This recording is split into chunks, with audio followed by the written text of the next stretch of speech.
नमस्कार दोस्तों, मैं ऋतिक पटेल आप सभी का स्वागत करता हूं इस YouTube channel sociology with Hrithik में। मुझे उम्मीद है आप सभी लोग स्वस्थ और प्रसन्न होंगे। जैसा कि हमने लास्ट लेक्चर्स में समुदाय के बारे में चर्चा किया था, अब उसमें एक टॉपिक रह गया था समुदाय और समाज में अंतर। तो उसी को हम पूरा करते हैं। इसमें समुदाय और समाज में अंतर क्या है, तो आइए शुरू करते हैं। तो पहला अंतर क्या है, समुदाय का भौगोलिक क्षेत्र होना आवश्यक है जबकि समाज का नहीं। समुदाय का क्या होता है, भौगोलिक क्षेत्र होता है। हमने पढ़ा है कि समुदाय का एक भौगोलिक क्षेत्र होता है। भौगोलिक क्षेत्र के अंतर्गत लोग रहते हैं और लोगों के बीच आपसी सामंजस्य बढ़ता है और वहम की भावना होती है, तो एक समुदाय का निर्माण होता है। ठीक है, जैसे कि हिंदू समुदाय, मुस्लिम समुदाय, ग्रामीण समुदाय, शहरी समुदाय। ठीक है, लेकिन क्या बोला है कि समाज का भौगोलिक क्षेत्र होना आवश्यक नहीं। ये कैसे हो सकता है कि समुदाय का आवश्यक है और समुदाय समाज का नहीं? तो एक उदाहरण के माध्यम से समझते हैं। मान लीजिए आप एक ऑनलाइन माध्यम से सभी के साथ जुड़ते हैं, दोस्तों के साथ फेसबुक या इंस्टाग्राम के माध्यम से, तो वो भी तो एक समाज है, ना कि समुदाय है। उसमें जुड़ने के लिए आपको कोई एक निश्चित क्षेत्र की आवश्यकता नहीं होती है। आप ऑनलाइन माध्यम से जुड़ रहे हैं, ऑनलाइन माध्यम से ही बातें कर रहे हैं, सब कुछ कर रहे हैं, तो एक समाज का निर्माण होता है। और समुदाय में क्या होता है, एक निश्चित भौगोलिक क्षेत्र का होना आवश्यक है। ठीक है, ये वाला हो गया। दूसरा बोल रहा है कि समुदाय मूर्त व्यवस्था है जबकि समाज अमूर्त व्यवस्था है। सही है कि समुदाय को हम देख सकते हैं, जैसे कि अभी हमने बताया हिंदू समुदाय, मुस्लिम समुदाय, लेकिन समाज को हम नहीं देख सकते। यह एक अमूर्त व्यवस्था है। तीसरा, समुदाय में सहयोग की भावना पाई जाती है लेकिन समाज में सहयोग और संघर्ष दोनों विद्यमान होते हैं। समाज में क्या होता है, सहयोग भी होता है, संघर्ष भी होता है, क्योंकि समाज एक वृहद अवधारणा है। इसमें बहुत सारे लोग रहते हैं, जिसमें हमें प्रतिस्पर्धा भी देखने को मिलती है, सहयोग भी देखने को मिलती है। लेकिन क्या होता है, समुदाय में हम आपसी भाईचारे की भावना अधिक होती है। इसमें लोग एक दूसरे की मदद करते हैं और ये एक भौगोलिक क्षेत्र में स्थित होता है। ठीक है, तीसरा हो गया। अगला है, समाज व्यापक अवधारणा है और इसमें स्थायित्व का होना आवश्यक नहीं है। समाज क्या है, एक व्यापक अवधारणा है। समाज जैसे कि इंडियन सोसाइटी, वेस्टर्न कल्चर हम सुनते हैं, पश्चिमी समाज, ये एक बहुत वृहद क्या है, अवधारणा है। जबकि समुदाय का दायरा सीमित होता है। हमने बोला था पहले ही, इसमें देखा है कि भौगोलिक क्षेत्र होना आवश्यक है, मतलब एक निश्चित भौगोलिक क्षेत्र होता है, एक दायरा होता है। और समाज से अपेक्षाकृत क्या होता है, यह स्थायी होता है, इसमें परिवर्तन आसानी से नहीं होता है।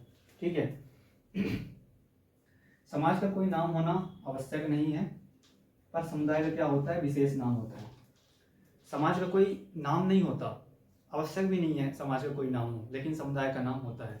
जैसे हमने पढ़ा था, हिंदू समुदाय, मुस्लिम समुदाय, ग्रामीण समुदाय, शहरी समुदाय आदि अन्य और बहुत सारे समुदाय के नाम हैं। नेक्स्ट क्या है, समाज सामाजिक संबंधों के जाल से बनता है। सही बात है, समाज क्या है, सामाजिक संबंध।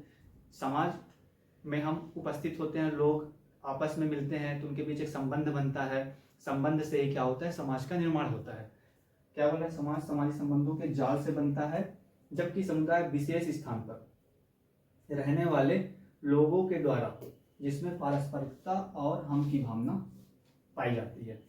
समाज में क्या होता है, लोगों के आपसी सामंजस्य से, अंतःक्रिया के माध्यम से क्या होता है, समाज का निर्माण होता है। जबकि समुदाय क्या होता है, एक निश्चित भौगोलिक क्षेत्र होता है।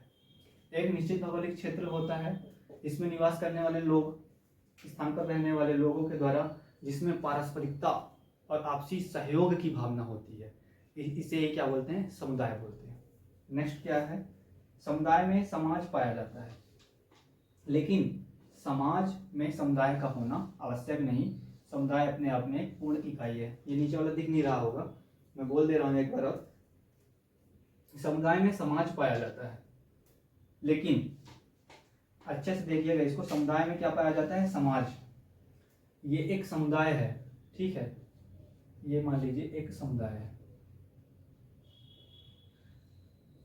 समुदाय में समाज पाया जाता है, मतलब ये एक समाज।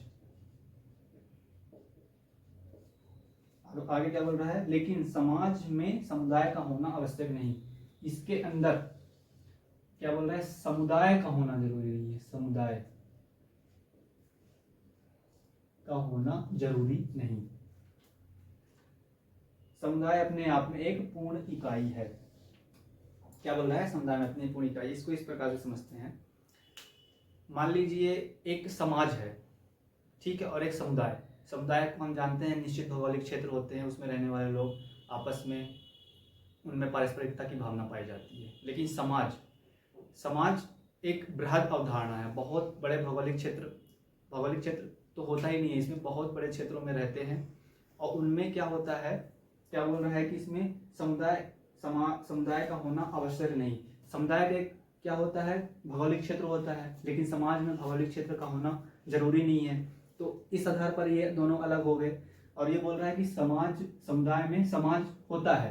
तो समुदाय में समाज कैसे होता है, समाज लोगों के समूह से बनता है, और समुदाय में भी क्या होता है, लोगों के समूह ही होते हैं, इसलिए समाज का निर्माण हो जाता है। तो इसलिए ये बोलता है कि समुदाय में समाज पाया जाता है, लेकिन समाज में समुदाय का होना आवश्यक नहीं है।